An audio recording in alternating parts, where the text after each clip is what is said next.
ਫਿਰ ਦੁਬਾਰਾ ਤੁਹਾਡਾ ਸਵਾਗਤ ਹੈ ਪ੍ਰੋਗਰਾਮ ਸੱਚੇ ਸੱਚ ਵਿੱਚ। ਹਾਂਜੀ ਡਾਕਟਰ ਸਾਹਿਬ, ਸਾਡਾ ਪਹਿਲਾ ਸਵਾਲ ਹੈ, ਯੂਨਾਈਟਿਡ ਨੇਸ਼ਨਸ ਦੇ ਸੈਕਟਰੀ ਜਨਰਲ ਬੈਨ ਕੀ ਮੂਨ ਨੇ ਕਿਹਾ ਹੈ ਕਿ ਭਾਰਤ ਤੇ ਪਾਕਿਸਤਾਨ ਦੋਵੇਂ ਦੇਸ਼ ਚਾਹੁਣ ਤਾਂ ਉਹ ਚੋਲਗੀ ਕਰ ਸਕਦੇ ਹਨ। ਜੀ ਡਾਕਟਰ ਸਾਹਿਬ। देखो, बैन की मून सैकटरी जनरल ने UN ਦੇ ਉਹ 2 ਰੋਜ਼ਾ ਪਾਕਿਸਤਾਨ ਦੇ ਦੌਰੇ ਤੇ ਗਏ ਨੇ, ਕਿਉਂਕਿ ਪਾਕਿਸਤਾਨ ਦਾ ਆਜ਼ਾਦੀ ਦਿਨ ਇੱਕ ਦਿਨ ਪਹਿਲਾਂ 14 ਅਗਸਤ ਨੂੰ ਜੀ। ਸੋ ਇਸਲਾਮਾਬਾਦ ਦੇ ਵਿੱਚ ਜਿਹੜਾ ਮੇਨ ਫੰਕਸ਼ਨ ਹੈ ਉਹਦੇ ਵਿੱਚ ਬੈਨ ਕੀ ਮੂਨ ਨੇ ਸ਼ਮੂਲੀਅਤ ਕਰਨੀ ਹੈ ਜੀ। ਔਰ ਜਾਣ ਤੋਂ ਪਹਿਲਾਂ ਉਹਨਾਂ ਨੇ ਜਿਹੜੀ ਪਾਕਿਸਤਾਨ ਦੀ ਐਸੋਸੀਏਟਡ ਪ੍ਰੈਸ ਆਫ ਪਾਕਿਸਤਾਨ ਹੈ ਉਹਨਾਂ ਦਾ ਜਿਹੜਾ ਯੂਨਾਈਟਿਡ ਨੇਸ਼ਨਸ ਦੇ ਵਿੱਚ ਕੋਰਸਪੋਂਡੈਂਟ ਹੈ ਉਸ ਨੂੰ ਉਹਨਾਂ ਨੇ ਇੰਟਰਵਿਊ ਦਿੰਦੇ ਆ ਇਹ ਗੱਲ ਕਹੀ ਹੈ ਕਿ ਵੀ ਜਿਹੜੇ ਲੌਂਗ ਸਟੈਂਡਿੰਗ ਇਸ਼ੂ ਨੇ ਭਾਰਤ ਔਰ ਪਾਕਿਸਤਾਨ ਦੇ ਵਿਚਕਾਰ, ਜੇ ਦੋਵੇਂ ਦੇਸ਼ ਚਾਹੁਣ ਤੇ ਅਸੀਂ ਉਹਦੀ ਜਿਹੜੀ ਹੈ ਵਿਚੋਲਗੀ ਜਾਂ ਮੀਡੀਏਸ਼ਨ ਕਰਨ ਲਈ ਤਿਆਰ ਹੈ। ਜੀ ਚਲੋ ਇੱਕ ਚੰਗੀ ਸਟੇਟਮੈਂਟ ਹੈ, ਪਰ ਇਹ ਸਟੇਟਮੈਂਟ ਹੀ ਹੈ। ਮੈਂ ਸਮਝਦਾ ਵੀ ਇਸ ਮਾਮਲੇ 'ਚ ਜੇ ਅੱਜ ਦੋਨਾਂ ਦੇਸ਼ਾਂ ਦੇ ਵਿੱਚ ਟੈਂਸ਼ਨ ਹੈ, ਹਜ਼ਾਰਾਂ ਲੋਕ ਪਿਛਲੇ 65-66 ਸਾਲ 'ਚ ਮਰੇ ਨੇ ਲੜਾਈਆਂ ਦੇ ਵਿੱਚ, 48 'ਚ ਹੋਏ ਵਾਟਰ ਇਸ਼ੂ ਤੇ 65 ਦੇ ਵਿੱਚ ਹੋਏ, 71 ਦੇ ਵਿੱਚ ਹੋਏ ਜਾਂ 98 ਦੇ ਵਿੱਚ ਕਾਰਗਲ 'ਚ ਹੋਏ, ਇਹਦੇ ਲਈ ਯੂਨਾਈਟਿਡ ਨੇਸ਼ਨਸ ਜ਼ਿੰਮੇਵਾਰ ਹੈ। ਨਹਿਰੂ ਇੰਡੀਆ ਦਾ ਪ੍ਰਾਈਮ ਮਿਨਿਸਟਰ ਖੁਦ ਕਸ਼ਮੀਰ ਦੇ ਮੁੱਦੇ ਨੂੰ, ਜਦੋਂ ਕਿ ਕਬਾਇਲੀ ਕਸ਼ਮੀਰ ਦੇ ਵਿੱਚ ਆਏ, ਇੱਧਰੋਂ ਭਾਰਤੀ ਫੌਜ ਗਈ, ਲੜਾਈ ਸ਼ੁਰੂ ਹੋਈ 1948 ਦੇ ਵਿੱਚ, ਸੋ ਜਵਾਹਰ ਲਾਲ ਨਹਿਰੂ ਇਸ ਕਸ਼ਮੀਰ ਦੇ ਮੁੱਦੇ ਨੂੰ ਯੂਨਾਈਟਿਡ ਨੇਸ਼ਨ ਸਿਕਿਉਰਿਟੀ ਕੌਂਸਲ 'ਚ ਲੈ ਕੇ ਆਇਆ ਕਿ ਇਸ ਨੂੰ ਯੂਨਾਈਟਿਡ ਨੇਸ਼ਨਸ ਰਿਜ਼ੋਲਵ ਕਰੇ। ਯੂਨਾਈਟਿਡ ਨੇਸ਼ਨਸ ਦੇ ਉਦੋਂ ਤੋਂ ਲੈ ਕੇ ਹੁਣ ਤੱਕ ਲਗਭਗ 17-18 ਮਤੇ ਨੇ ਜਿਹਦੇ 'ਚ ਉਹਨਾਂ ਨੇ ਫੈਸਲਾ ਕੀਤਾ ਸੀ ਕਿ ਯੂਨਾਈਟਿਡ ਨੇਸ਼ਨਸ ਉੱਥੇ ਮੁਦਾਖਲਤ ਕਰੇਗੀ ਜੀ। ਦੋਨੋਂ ਦੇਸ਼ ਆਪਣੀਆਂ ਫੌਜਾਂ ਕਸ਼ਮੀਰ 'ਚੋਂ ਕੱਢਣਗੇ ਔਰ ਇੱਕ ਆਜ਼ਾਦਾਨਾ ਮਾਹੌਲ ਬਣਾ ਕੇ ਕਸ਼ਮੀਰ ਦੇ, ਜੰਮੂ ਕਸ਼ਮੀਰ ਦੇ ਲੋਕਾਂ ਤੋਂ ਪੁੱਛਿਆ ਜਾਏਗਾ ਰਾਏਸ਼ੁਮਾਰੀ ਕਰਵਾ ਕੇ ਕਿ ਉਹ ਇੰਡੀਆ 'ਚ ਜਾਣਾ ਚਾਹੁੰਦੇ ਨੇ ਕਿ ਪਾਕਿਸਤਾਨ ਜਾਣਾ ਚਾਹੁੰਦੇ ਨੇ ਜੀ। ਤੇ ਜੇ 66 ਸਾਲ 'ਚ ਯੂਨਾਈਟਿਡ ਨੇਸ਼ਨਸ ਨੇ ਆਪਣੇ ਇਹਨਾਂ ਮਤਿਆਂ ਨੂੰ ਲਾਗੂ ਨਹੀਂ ਕੀਤਾ, ਇਹਦੇ ਲਈ ਜ਼ਿੰਮੇਵਾਰ ਯੂਨਾਈਟਿਡ ਨੇਸ਼ਨਸ ਹੈ। ਔਰ ਜਿੰਨੀ ਤਬਾਹੀ ਇਕੱਲੇ ਕਸ਼ਮੀਰ ਦੀ ਨਹੀਂ, ਕਸ਼ਮੀਰ ਤਾਂ ਪਹਾੜੀ ਇਲਾਕਾ ਹੈ, ਉੱਥੇ ਤਾਂ ਇੱਕ ਅੱਧੀ ਥਾਂ ਦੇ ਉੱਤੇ ਜਿਵੇਂ ਪੁੰਛ ਦੇ ਵਿੱਚ ਹੁਣ ਨੁਕਸਾਨ ਹੋਇਆ ਜਾਂ ਛੰਭ ਜੋੜੀਆਂ 'ਚ ਹੁੰਦਾ ਹੈ, ਮੈਕਸੀਮਮ ਇਹ ਜਿਹੜੀਆਂ ਜੰਗਾਂ ਨੇ 65-71 ਦੀਆਂ, ਇਹਦਾ ਨੁਕਸਾਨ ਪੰਜਾਬ ਦੇ ਪਿੰਡਾਂ 'ਚ ਹੋਇਆ ਕਿਉਂਕਿ ਵੈਸਟਰਨ ਬਾਰਡਰ ਪਾਕਿਸਤਾਨ ਦਾ ਜ਼ਿਆਦਾ ਪੰਜਾਬ ਦੇ ਨਾਲ ਹੈ। ਨਤੀਜੇ ਦੇ ਤੌਰ ਤੇ ਕਿੰਨੇ ਜਿਹੜੀ ਹੈ 1000 ਏਕੜ ਜ਼ਮੀਨ ਬਰਬਾਦ ਹੁੰਦੀ ਹੈ, ਕਿੰਨੇ ਲੋਕ ਮਾਰੇ ਜਾਂਦੇ ਨੇ, ਮਾਈਨਸ ਜਿਹੜੀਆਂ ਉੱਥੇ ਵਿਛਾਈਆਂ ਜਾਂਦੀਆਂ, ਉਸ ਤੋਂ ਬਾਅਦ ਛੋਟੇ ਛੋਟੇ ਬੱਚੇ ਜਿਹੜੇ ਨੇ ਉਹ ਬੂਬੀ ਟਰੈਪ ਜਿਹੜੇ ਹੁੰਦੇ ਨੇ ਉਹਨਾਂ ਦਾ ਸ਼ਿਕਾਰ ਹੁੰਦੇ ਨੇ। ਤਾਂ ਅਸੀਂ ਸਮਝਦੇ ਹਾਂ ਵੀ ਇਹ ਮਜ਼ਾਕ ਹੈ ਬੈਨ ਕੀ ਮੂਨ ਦੀ ਸਟੇਟਮੈਂਟ, ਤੁਹਾਡੇ ਜ਼ਿੰਮੇ ਲਾਇਆ ਹੋਇਆ, ਤੁਹਾਨੂੰ 68 ਸਾਲ ਤੋਂ ਤੁਹਾਡੇ ਜ਼ਿੰਮੇ ਹੈ, 67 ਸਾਲ ਤੋਂ ਕਿ ਤੁਸੀਂ ਜਿਹੜਾ ਉੱਥੇ ਰੈਫਰੈਂਡਮ ਕਰਾਓ, ਪਲੇਬਿਸਾਈਟ ਕਰਵਾਓ, ਤੁਹਾਡੇ UN ਚਾਰਟਰ 'ਚ ਲਿਖਿਆ ਹੋਇਆ, ਕਰਵਾਓ, ਕਸ਼ਮੀਰ 'ਚ ਕਰਵਾਓ, ਪੰਜਾਬ 'ਚ ਕਰਵਾਓ, ਨਾਗਾਲੈਂਡ 'ਚ ਕਰਵਾਓ, ਇਹਦੇ ਬਿਨਾਂ ਪੀਸ ਨਹੀਂ ਹੋਣੀ। ਬਾਕੀ ਇਹ ਹੁਣ ਐਵੇਂ ਬਿਆਨ ਬਿਊਨ ਦੇਣ ਵਾਲੀਆਂ ਜਥੇਬੰਦੀਆਂ ਹੈ ਨੇ, ਕੋਈ ਇਹਨਾਂ ਦੀ, ਮੈਂ ਅਕਸਰ UN ਬਾਰੇ ਲਿਖਦਾ ਹੁੰਦਾ ਕਿ ਇਟਸ ਏ ਸਪਾਈਨਲੈਸ, ਗਟਲੈਸ, ਟੁੱਥਲੈਸ ਆਰਗੇਨਾਈਜੇਸ਼ਨ। ਨਾ ਇਹਨਾਂ ਦੀ ਰੀੜ ਦੀ ਹੱਡੀ ਹੈ, ਨਾ ਇਹਨਾਂ ਦੀਆਂ ਅੰਤੜੀਆਂ ਨੇ ਤੇ ਨਾ ਇਹਨਾਂ ਦੇ ਦੰਦ ਨੇ। ਤੇ ਮੈਂ ਕਿਸੇ ਨੂੰ ਕਿਹਾ, ਕਹਿੰਦੇ ਫਿਰ ਤਾਂ ਗੰਡੋਆ ਹੋਇਆ, ਮੈਂ ਕਿਹਾ ਜੀ ਹਾਂ ਗੰਡੋਆ ਹੀ ਹੈ, ਸਪਾਈਨਲੈਸ, ਟੁੱਥਲੈਸ, ਗਟਲੈਸ। ਜੀ ਜੀ ਡਾਕਟਰ ਸਾਹਿਬ, ਸਾਡਾ ਅਗਲਾ ਸਵਾਲ ਹੈ, ਪਾਕਿਸਤਾਨ ਦੀ ਨੈਸ਼ਨਲ ਅਸੈਂਬਲੀ ਨੇ ਬਾਰਡਰ ਤੇ ਅਜੋਕੇ ਤਣਾਅ ਲਈ ਭਾਰਤ ਨੂੰ ਦੋਸ਼ੀ ਠਹਿਰਾਉਂਦਿਆਂ ਮਤਾ ਪਾਸ ਕੀਤਾ ਹੈ, ਇਸ ਬਾਰੇ ਤੁਹਾਡੇ ਕੀ ਵਿਊਜ਼ ਹਨ? ਦੇਖੋ, ਨਵਾਜ਼ ਸ਼ਰੀਫ ਪ੍ਰਾਈਮ ਮਿਨਿਸਟਰ ਬਣਨ ਤੋਂ ਪਹਿਲਾਂ ਉਹਨੇ ਆਪਣੀ ਲਾਈਨ ਬੜੀ ਕਲੀਅਰ ਰੱਖੀ ਸੀ ਵੀ ਅਸੀਂ ਹਿੰਦੁਸਤਾਨ ਨਾਲ ਦੋਸਤੀ ਚਾਹੁੰਦੇ ਹਾਂ, ਗੱਲਬਾਤ ਚਾਹੁੰਦੇ ਹਾਂ, ਜਿੱਥੇ ਗੱਲਬਾਤ ਟੁੱਟੀ ਸੀ 98 'ਚ ਉੱਤੋਂ ਅੱਗੇ ਤੋਰਨਾ ਚਾਹੁੰਦੇ ਹਾਂ। ਇਹ ਬਾਰਡਰ ਦੇ ਉੱਤੇ ਗੜਬੜ ਕਰ ਰਹੇ ਨੇ ਔਰ ਬਿਲਕੁਲ ਠੀਕ ਕੀਤਾ ਉਹਨਾਂ ਨੇ, ਔਰ ਉਹਦਾ ਉਹਨਾਂ ਦੇ ਰੈਜ਼ੋਲੂਸ਼ਨ ਦੀ ਲਾਈਨ ਹੀ ਇਹ ਹੈ ਕਿ ਔਰ ਇਸ ਰੈਜ਼ੋਲੂਸ਼ਨ ਨੂੰ ਜ਼ਾਹਿਦ ਹਮੀਦ ਜਿਹੜੇ ਉਹਨਾਂ ਦੇ ਸਾਇੰਸ ਐਂਡ ਟੈਕਨੋਲੋਜੀ ਮਿਨਿਸਟਰ ਨੇ ਉਹਨਾਂ ਨੇ ਮੂਵ ਕੀਤਾ।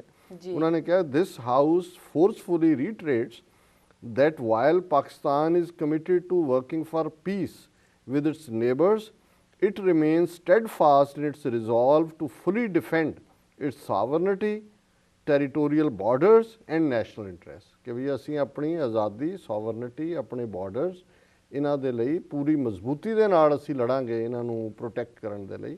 ਔਰ ਨਾਲ ਹੀ ਉਹਨਾਂ ਨੇ ਕਿਹਾ ਵੀ ਕੀ ਮਤਲਬ ਹੈ ਪਾਕਿਸਤਾਨ ਦੇ ਹਾਈ ਕਮਿਸ਼ਨ ਤੇ ਅਟੈਕ ਕਰਨਾ, ਉਹਨਾਂ ਦੇ ਜਿਹੜਾ ਬੱਸ ਲਾਹੌਰ ਦਿੱਲੀ ਹੈ ਉਹ ਚੱਲਣ ਨਹੀਂ ਦਿੱਤੀ ਗਈ, ਹਾਈ ਕਮਿਸ਼ਨ ਦੇ ਉੱਤੇ ਜਿਹੜਾ ਉਹ ਅਟੈਕ ਕਰਨ ਵਾਲੀ ਗੱਲ ਜਿਹੜੀ ਹੈ, ਫਿਰ ਇਹ ਕੀ ਸ਼ੋਅ ਕਰਦੀ ਹੈ? ਜਿਵੇਂ ਮੈਂ ਪਹਿਲਾਂ ਕਿਹਾ ਵੀ ਇਹ ਕੋਈ ਹਿੰਦੁਸਤਾਨ ਦਾ ਏਜੰਡਾ ਹੋਰ ਹੈ, ਡਰਾਮੇਬਾਜ਼ੀ ਉਹ ਕੋਈ ਹੋਰ ਕਰ ਰਹੇ ਨੇ। ਔਰ ਇਹਦੇ 'ਚ ਚੰਗੀ ਗੱਲ ਇਹ ਹੈ ਵੀ ਇਸ ਰੈਜ਼ੋਲੂਸ਼ਨ 'ਚ ਉਹਨਾਂ ਨੇ ਕਿਹਾ ਕਿ we the struggle of Kashmiri people for the right of self determination, ਅਸੀਂ ਵੀ reaffirm our support for that ਕਿ ਕਸ਼ਮੀਰੀ ਲੋਕਾਂ ਦੀ ਆਪਣੀ ਕਿਸਮਤ ਘੜਨ ਦੇ ਹੱਕ ਦੀ ਅਸੀਂ ਹਮਾਇਤ ਕਰਦੇ ਹਾਂ। ਸੋ ਅਸੀਂ ਵੀ ਪਾਕਿਸਤਾਨੀ ਅਸੈਂਬਲੀ ਦੇ ਇਸ ਮਤੇ ਦੀ ਫੁੱਲੀ ਹਮਾਇਤ ਕਰਦੇ। ਜੀ ਸਾਡਾ ਅਗਲਾ ਸਵਾਲ ਹੈ, ਨਰਿੰਦਰ ਮੋਦੀ ਨੂੰ ਲੇਬਰ ਪਾਰਟੀ ਨੇ ਇੰਗਲੈਂਡ ਆਉਣ ਦਾ ਸੱਦਾ ਦਿੱਤਾ ਹੈ, ਇਸ ਬਾਰੇ ਤੁਹਾਡੇ ਕੀ ਕਮੈਂਟਸ ਹਨ? ਦੇਖੋ, ਲੇਬਰ ਪਾਰਟੀ ਆਪੋਜੀਸ਼ਨ 'ਚ ਹੈ, ਉਹਨਾਂ ਦਾ ਇੱਕ ਗਰੁੱਪ ਹੈ ਲੇਬਰ ਫਰੈਂਡਸ ਆਫ ਇੰਡੀਆ, ਉਹਨਾਂ ਦਾ ਚੇਅਰਮੈਨ ਹੈ ਬੈਰੀ ਗਾਰਡਨਰ। ਜੀ ਉਹਨੇ ਇੱਕ ਚਿੱਠੀ ਲਿਖੀ ਹੈ, ਉਹਨਾਂ ਨੇ ਮੋਦੀ ਨੂੰ ਕਿਹਾ ਕਿ ਜੀ ਤੂੰ ਆ ਕੇ ਹਾਊਸ ਆਫ ਕਾਮਨਸ ਦੇ ਵਿੱਚ ਐਡਰੈਸ ਕਰ ਦਾ ਫਿਊਚਰ ਆਫ ਮਾਡਰਨ ਇੰਡੀਆ। ਜੀ ਸੋ ਇਹ ਅੰਗਰੇਜ਼ਾਂ ਨੇ, ਇਹ ਜਿਹੜੇ ਇਹਨਾਂ ਦੇ ਨੇ ਉਸੇ ਤਰ੍ਹਾਂ ਦੀਆਂ ਘਟੀਆ ਹਰਕਤਾਂ ਕਰਦੇ ਨੇ, ਵਪਾਰੀ ਘਟੀਆ ਕਿਸਮ ਦੇ ਲੋਕ, ਜੀ ਕਿ ਵੀ ਇਹ ਫਿਊਚਰ ਆਫ ਇੰਡੀਆ। ਉਹਨੇ ਕਿਹਾ ਜੀ Narendra Modi is not only the chief minister of Gujarat, he is the futuristic prime minister of India. ਜੀ ਹੁਣ ਇਹਨਾਂ ਨੂੰ ਕੋ ਪੁੱਛੇ ਵੀ ਤੁਸੀਂ ਆਲਰੇਡੀ ਤੁਹਾਡੀ ਲੈਗੇਸੀ ਸਾਰੀ ਧੋਖਿਆਂ ਦੀ ਹੈ, ਕਤਲਾਂ ਦੀ ਹੈ, ਤੁਸੀਂ ਹਰ ਥਾਂ ਜਾ ਕੇ ਆ ਕੀਨੀਆ ਵਾਲਿਆਂ ਨੂੰ ਜਿਹੜਾ ਜੋ ਤੁਸੀਂ ਕੀਤਾ 1950 ਜਾਂ 60 'ਚ ਉੱਥੇ ਟਾਰਚਰ, ਉਹ ਮੁਆਵਜ਼ਾ ਦੇਣ ਲੱਗੇ ਹੋਏ ਹੋ, ਔਰ ਤੁਸੀਂ ਉਸ ਕਾਤਲ ਦੀ ਪਿੱਠ ਠੋਕ ਰਹੇ ਹੋ ਜਿਹਦੇ ਹੱਥ ਹਜ਼ਾਰਾਂ ਮੁਸਲਮਾਨਾਂ ਦੇ ਖੂਨ ਨਾਲ ਰੰਗੇ ਹੋਏ ਨੇ, ਔਰ ਹਜ਼ਾਰਾਂ ਸਿੱਖ ਕਿਸਾਨਾਂ ਨੂੰ ਜਿਹੜਾ ਉਹ ਉਹਨਾਂ ਦੇ ਰੁਜ਼ਗਾਰ ਤੋਂ, ਉਹਨਾਂ ਦੀਆਂ ਜ਼ਮੀਨਾਂ ਤੋਂ ਉਹਨਾਂ ਨੂੰ ਜਿਹੜਾ ਉਹ ਅਪਰੂਟ ਕਰ ਰਿਹਾ, ਕੱਢ ਰਿਹਾ। ਸੋ ਅਸੀਂ ਸਮਝਦੇ ਹਾਂ ਵੀ ਇੰਗਲੈਂਡ ਦੀਆਂ ਸਿੱਖ ਜਥੇਬੰਦੀਆਂ ਨੂੰ, ਬਾਕੀ ਘੱਟ ਗਿਣਤੀ ਜਥੇਬੰਦੀਆਂ ਮੁਸਲਮਾਨਾਂ ਈਸਾਈਆਂ ਦੇ ਨਾਲ ਮਿਲ ਕੇ ਇਹ ਜਿਹੜੇ ਵੀ ਇਹ ਲੇਬਰ ਦੇ ਨੇ ਐਮਪੀ, ਇਹਨਾਂ ਦੀਆਂ ਕਨਸਟੀਟੂਐਂਸੀਜ਼ ਜਾ ਕੇ ਪ੍ਰੋਟੈਸਟ ਕਰਨੇ ਚਾਹੀਦੇ ਨੇ, ਕਿਉਂਕਿ ਨਰਿੰਦਰ ਮੋਦੀ ਨੂੰ ਬੇਨਕਾਬ ਕਰਨਾ ਬੜਾ ਇੰਪੋਰਟੈਂਟ ਹੈ। ਇਹ ਤਾਂ ਕਾਤਲਾਂ ਨੂੰ ਖੁੱਲ੍ਹਾ ਲਾਇਸੈਂਸ ਦੇਣਾ ਕਿ ਵੀ ਠੀਕ ਹੈ ਜੀ ਤੂੰ ਬਹੁਤ ਚੰਗਾ ਕੰਮ ਕੀਤਾ, ਹੁਣ ਤੂੰ ਇੰਗਲੈਂਡ ਆ, ਫਿਊਚਰ ਦੱਸ ਇੰਡੀਆ ਦਾ। ਉਹ ਦੱਸੇਗਾ ਫਿਊਚਰ ਜਦੋਂ ਉਹ ਪ੍ਰਾਈਮ ਮਿਨਿਸਟਰ ਬਣਿਆ ਕਿ ਵੀ ਹਿਟਲਰ ਨੂੰ ਲੋਕ ਭੁੱਲ ਜਾਣਗੇ। ਜੀ ਸਾਡਾ ਅਗਲਾ ਸਵਾਲ ਹੈ, ਸੁਪਰੀਮ ਕੋਰਟ ਦੇ ਫੈਸਲੇ ਵਿਰੁੱਧ ਸਰਕਾਰ ਨੂੰ ਸਾਰੀਆਂ ਵਿਰੋਧੀ ਪਾਰਟੀਆਂ ਨੇ ਹਮਾਇਤ ਦਿੱਤੀ ਹੈ, ਇਸ ਬਾਰੇ ਤੁਹਾਡੇ ਕੀ ਵਿਊਜ਼ ਹਨ? ਦੇਖੋ, ਜਦੋਂ ਸੁਪਰੀਮ ਕੋਰਟ ਨੇ ਫੈਸਲਾ ਦਿੱਤਾ ਸੀ ਵੀ 2 ਸਾਲ ਤੋਂ ਵੱਧ ਜਿਹਨੂੰ ਸਜ਼ਾ ਲੋਅਰ ਕੋਰਟ ਦਿੰਦਾ ਹੈ ਉਹ ਐਮਪੀ ਜਾਂ ਐਮਐਲਏ ਨਹੀਂ ਬਣ ਸਕਦਾ, ਅਸੀਂ ਉਦੋਂ ਇਹ ਕਿਹਾ ਸੀ ਕਿ ਵੀ ਇਹ ਇਹਨਾਂ ਨੇ ਜੁਡੀਸ਼ਰੀ ਨੇ ਤਾਂ ਦੇ ਦਿੱਤਾ ਫੈਸਲਾ, ਪਰ ਇਹ ਤਾਂ ਸਾਰੀ ਕ੍ਰਿਮੀਨਲਸ ਦੀ ਪਾਰਲੀਮੈਂਟ ਹੈ, ਇਹ ਕਿਵੇਂ ਟੋਲਰੇਟ ਕਰਨਗੇ ਇਹਨਾਂ ਨੂੰ ਕਿ ਵੀ ਇਹ ਪਾਵਰ ਤੋਂ ਦੂਰ ਰਹਿਣ। ਹੁਣ ਵੈਸੇ ਸਾਰੇ ਲੱਗੇ ਹੁੰਦੇ ਨੇ ਆਪੋਜੀਸ਼ਨ ਵਾਲੇ, ਬੀਜੇਪੀ, ਸੋਨੀਆ ਗਾਂਧੀ, ਵਾਡਰਾ, ਫਲਾਣਾ ਕਰਪਟ, ਫਲਾਣਾ ਸਕੈਂਡਲ। ਹੁਣ ਇਸ ਫੈਸਲੇ ਦੇ ਖਿਲਾਫ ਜਿਹੜੇ ਨੇ ਸਭ ਇਕੱਠੇ ਹੋ ਗਏ ਔਰ ਉਹਨਾਂ ਨੇ ਕਿਹਾ ਜੀ ਅਮੈਂਡ ਕਰੋ ਲਾਅ ਦੇ ਵਿੱਚ ਜਿਹੜਾ ਪੀਪਲ ਰਿਪਰੈਜ਼ੈਂਟੇਟਿਵ ਐਕਟ ਹੈ, ਔਰ ਇਹ ਜਿਹੜਾ ਸੁਪਰੀਮ ਕੋਰਟ ਨੇ ਕਿਹਾ ਇਹਨੂੰ ਅਨਡੂ ਕਰੋ। ਸੋ ਉਹਦੇ 'ਚ ਸਾਰੀਆਂ ਆਪੋਜੀਸ਼ਨ ਪਾਰਟੀਆਂ ਜਿਹੜੀਆਂ ਉਹ ਸਰਕਾਰ ਨੂੰ ਹਮਾਇਤ ਦੇ ਰਹੀਆਂ, ਔਰ ਇਹਦਾ ਨਤੀਜਾ ਸੀ ਕਿਉਂਕਿ ਹਰ ਇੱਕ ਨੂੰ ਫਿਕਰ ਪਿਆ ਹੋਇਆ, ਸਾਰੇ ਤਾਂ ਕ੍ਰਿਮੀਨਲ ਨੇ, 1/3 ਪਾਰਲੀਮੈਂਟ ਕ੍ਰਿਮੀਨਲ ਹੈ, ਇੱਦਾਂ ਹੀ ਅਸੈਂਬਲੀਆਂ ਨੇ, ਇਹ ਨਾ ਹੋਏ ਵੀ ਅਗਲੀ ਵਾਰੀ ਅਸੀਂ ਲੜ ਹੀ ਨਾ ਸਕੀਏ ਚੋਣ। ਔਰ ਇਸ ਲਈ ਈਵਨ ਐਤਕੀ ਪਾਰਲੀਮੈਂਟ ਦੇ ਸੈਸ਼ਨ ਦੇ ਵਿੱਚ ਹਰ ਸੈਸ਼ਨ 'ਚ ਗਵਰਨਮੈਂਟ ਦੇ ਖਿਲਾਫ ਨੋ ਕੌਨਫੀਡੈਂਸ ਮੋਸ਼ਨ ਲਿਆਂਦਾ ਜਾਂਦਾ, ਬੇਵਿਸ਼ਵਾਸੀ ਦਾ ਮਤਾ। ਐਤਕੀ ਪਹਿਲੀ ਵਾਰ ਹੈ ਕਿ ਇਹ ਸਾਰੇ ਸੈਸ਼ਨਸ ਦੇ ਦੌਰਾਨ ਕਿ ਸਰਕਾਰ ਦੇ ਖਿਲਾਫ ਬੇਵਿਸ਼ਵਾਸੀ ਦਾ ਮਤਾ ਵੀ ਨਹੀਂ ਲਿਆਂਦਾ। ਸੋ ਇਹ ਦੇਸ਼ ਨੂੰ ਕ੍ਰਿਮੀਨਲਸ ਰਨ ਕਰਦੇ ਨੇ, ਕ੍ਰਿਮੀਨਲਸ ਦਾ ਇਹ ਮੁਲਕ ਹੈ, ਠੱਗਾਂ ਦਾ, ਚੋਰਾਂ ਦਾ, ਬੇਈਮਾਨਾਂ ਦਾ। ਇਹਨਾਂ ਦਾ ਸਲੋਗਨ ਕਹੀ ਜਾਣ ਸੱਤਿਅਮੇਵ ਜਯਤੇ, ਸੱਤਿਅਮੇਵ ਜਯਤੇ ਨਹੀਂ ਹੈ, ਇਹ ਜੈ ਬੋਲੋ ਬੇਈਮਾਨ ਕੀ ਜੈ ਬੋਲੋ। ਇਹ ਬੇਈਮਾਨਾਂ ਦਾ ਮੁਲਕ ਹੈ, ਔਰ ਇਹ ਬੇਈਮਾਨ ਸਾਰੇ ਪਾਰਲੀਮੈਂਟੇਰੀਅਨ ਜਿਹੜੇ ਨੇ ਇਕੱਠੇ ਹੋ ਕੇ ਉਹਨਾਂ ਨੇ ਸਰਕਾਰ ਨੂੰ ਕਿਹਾ ਜੀ ਬਿਲਕੁਲ ਇਹਨੂੰ ਅਨਡੂ ਕਰੋ ਸੁਪਰੀਮ ਕੋਰਟ ਦੇ ਫੈਸਲੇ। ਜੀ ਡਾਕਟਰ ਸਾਹਿਬ, ਤੁਹਾਡਾ ਬਹੁਤ ਬਹੁਤ ਧੰਨਵਾਦ, ਤੁਸੀਂ ਸਵਾਲਾਂ ਦੇ ਜਵਾਬ ਸਾਡੇ ਦਰਸ਼ਕਾਂ ਨਾਲ ਸਾਂਝੇ ਕੀਤੇ, ਤੇ ਪ੍ਰੋਗਰਾਮ ਦੇ ਅੰਤ ਵਿੱਚ ਸਾਡੇ ਦਰਸ਼ਕਾਂ ਨੂੰ ਦੱਸੋ ਅੱਜ ਦਾ ਵਿਚਾਰ। ਦੇਖੋ, ਅੱਜ ਦੇ ਵਿਚਾਰ ਲਈ ਅਸੀਂ ਜਿਵੇਂ ਬਾਬਾ ਫਰੀਦ ਜੀ ਦੇ ਸ਼ਲੋਕ ਬੜੇ ਸਿਲਸਿਲੇਵਾਰ ਸ਼ੁਰੂ ਕੀਤੇ ਹੋਏ ਨੇ, ਅੱਜ ਦੇ ਵਿਚਾਰ ਦੇ ਵਿੱਚ 2 ਸ਼ਲੋਕ ਨੇ ਜਿਹੜੇ ਅਸੀਂ ਚੁਣੇ ਨੇ ਬਾਬਾ ਫਰੀਦ ਜੀ ਦੇ ਰਚਤ। ਉਹਨਾਂ ਦੇ ਵਿੱਚ ਇੱਕ ਸਾਦਗੀ ਹੈ ਪਰ ਮੈਸੇਜ ਬੜਾ ਡੂੰਘਾ ਹੈ। ਸਾਦਗੀ ਜ਼ੁਬਾਨ ਦੇ ਹਵਾਲੇ ਨਾਲ ਹੈ ਕਿਉਂਕਿ ਸਾਡੇ ਖਿੱਤੇ ਦੀ, ਲਹਿੰਦੇ ਪੰਜਾਬ ਦੀ ਜ਼ੁਬਾਨ ਹੈ, ਸਮਝਣੀ ਸੌਖੀ ਹੈ, ਪਰ ਉਸ ਦੇ ਵਿੱਚ ਇੱਕ ਸ਼ਲੋਕ ਦੇ ਵਿੱਚ ਕਈ ਕਿਤਾਬਾਂ ਦਾ ਸਾਰ ਹੈ। ਸੋ ਬਾਬਾ ਫਰੀਦ ਫਰਮਾਉਂਦੇ ਨੇ, ਫਰੀਦਾ ਜੇ ਜਾਣਾ ਤਿਲ ਥੋੜੜੇ ਸੰਮਲ ਬੁੱਕ ਭਰੀ, ਜੇ ਜਾਣਾ 100 ਨੱਡੜਾ ਤਾਂ ਥੋੜਾ ਮਾਣ ਕਰੀ। ਤੇ ਦੂਸਰਾ ਸ਼ਲੋਕ ਹੈ, ਜੇ ਜਾਣਾ ਲੜ ਛਿਜਣਾ ਪੀੜੀ ਪਾਈ ਗੰਢ, ਤੈ ਜੇਵੜ ਮੈਂ ਨਾਹੇ ਕੋ ਸਭ ਜਗ ਡਿੱਠਾ ਹੰਡ।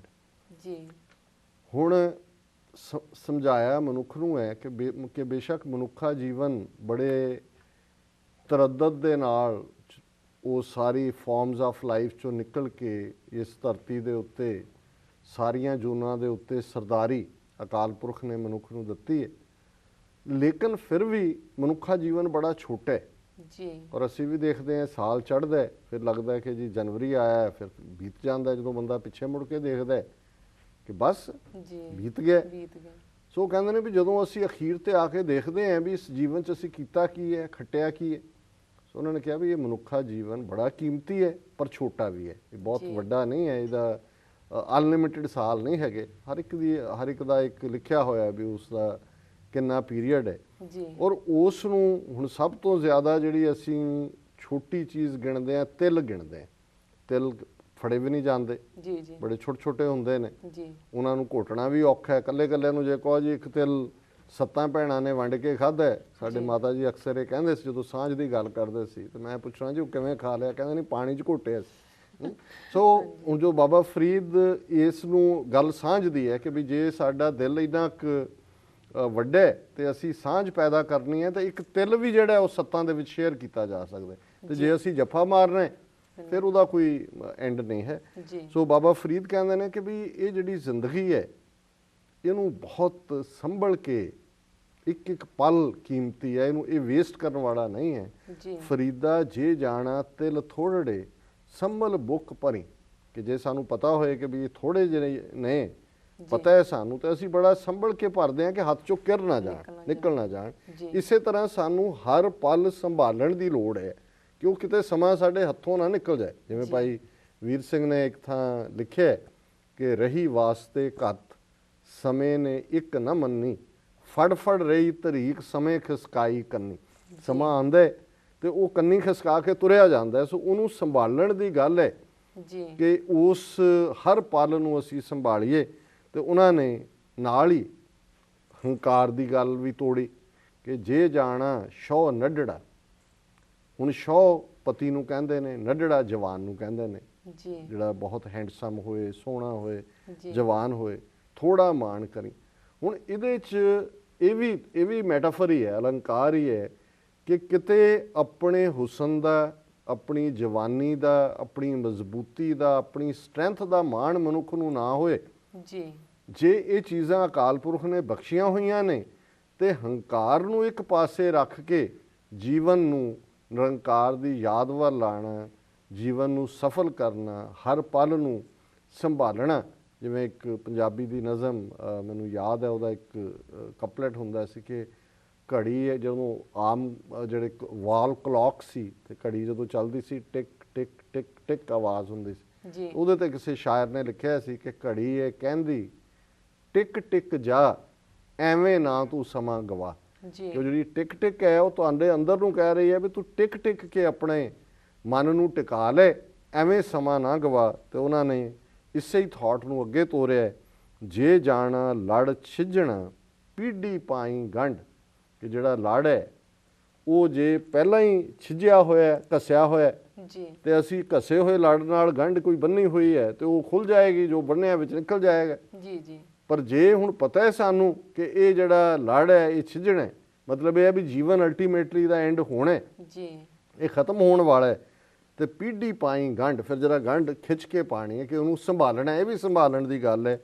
ਤੈ ਜੇਵੜ ਮੈਂ ਨਾਹੀ ਕੋ ਸਭ ਜਗ ਡਿੱਠਾ ਹੰਡ, ਇਹ ਨਿਰੰਕਾਰ ਨੂੰ ਸਮਰਪਿਤ ਹੈ ਕਿ ਮੈਂ ਸਾਰੀ ਦੁਨੀਆ ਹੰਡ ਕੇ ਦੇਖ ਲਈ ਹੈ, ਫਿਰ ਕੇ ਦੇਖ ਲਈ ਹੈ, ਤੇਰੇ ਵਰਗਾ ਕੋਈ ਨਹੀਂ, ਇਸ ਲਈ ਮੈਂ ਸਮਾਂ ਨਾ ਗਵਾਵਾਂ, ਮੈਂ ਇਹ ਜਿਹੜੇ ਤਿਲ ਨੇ ਇਹਨਾਂ ਨੂੰ ਵੇਸਟ ਨਾ ਕਰਾਂ, ਜਿੰਨੀ ਕਿ ਮੇਰੇ ਕੋਲ ਇੱਕ ਇੱਕ ਪਲ ਹੈ ਉਹਨੂੰ ਮੈਂ ਸੰਭਾਲਾਂ, ਤੇ ਤੇਰੀ ਯਾਦ ਦੇ ਵਿੱਚ ਫਰੀਦਾ ਦਰ ਦਰਵੇਸ਼ੀ ਜਿਹੜੀ ਹੈ ਤੂੰ ਬਖਸ਼ੀ ਹੈ, ਤੇਰੇ ਦਰਵੇਸ਼ ਦੇ ਨਾਤੇ ਆਪਣਾ ਜੀਵਨ ਜਿਹੜਾ ਹੈ ਉਹ ਤੈਨੂੰ ਸਮਰਪਣ ਕਰਾਂ। ਸੋ ਉਹਨਾਂ ਨੇ ਆਪਣੇ ਆਪ ਨੂੰ ਆਧਾਰ ਬਣਾ ਕੇ ਸਾਨੂੰ ਉਪਦੇਸ਼ ਦਿੱਤਾ ਕਿ ਜੀਵਨ ਨੂੰ ਸੰਭਾਲੀਏ, ਜ਼ਿੰਦਗੀ ਦੇ ਹਰ ਪਲ ਨੂੰ ਕੀਮਤੀ ਜਾਣ ਕੇ ਉਸ ਦੀ ਯਾਦ ਦੇ ਵਿੱਚ ਆਪਣਾ ਜੀਵਨ ਗੁਜ਼ਾਰੀਏ। ਜੀ ਡਾਕਟਰ ਸਾਹਿਬ, ਤੁਹਾਡਾ ਬਹੁਤ ਬਹੁਤ ਧੰਨਵਾਦ, ਤੁਸੀਂ ਅੱਜ ਦਾ ਵਿਚਾਰ ਸਾਡੇ ਦਰਸ਼ਕਾਂ ਨਾਲ ਸਾਂਝਾ ਕੀਤਾ। ਵਿਊਅਰਸ, ਤੁਹਾਡਾ ਬਹੁਤ ਬਹੁਤ ਧੰਨਵਾਦ, ਤੁਸੀਂ ਆਪਣੇ ਕੀਮਤੀ ਸਮੇਂ ਵਿੱਚ ਸਮਾਂ ਕੱਢ ਕੇ ਸਾਨੂੰ ਆਪਣੇ ਰਾਏ ਤੇ ਸੁਝਾਅ ਭੇਜੇ ਹਨ, ਤੇ ਇਸ ਤਰ੍ਹਾਂ ਹੀ ਭੇਜਦੇ ਰਹਿਣਾ ਸਾਡੇ ਇਸ ਪਤੇ ਤੇ sos@tv84.tv ਤੇ ਅਸੀਂ ਆਪਣਾ ਪ੍ਰੋਗਰਾਮ ਲੈ ਕੇ ਤੁਹਾਡੇ ਫਿਰ ਰੂਬਰੂ ਹੋਵਾਂਗੇ। ਤਦ ਤੱਕ ਲਈ ਸਾਨੂੰ ਆਗਿਆ ਦਿਓ। ਵਾਹਿਗੁਰੂ ਜੀ ਕਾ ਖਾਲਸਾ, ਵਾਹਿਗੁਰੂ ਜੀ ਕੀ ਫਤਿਹ।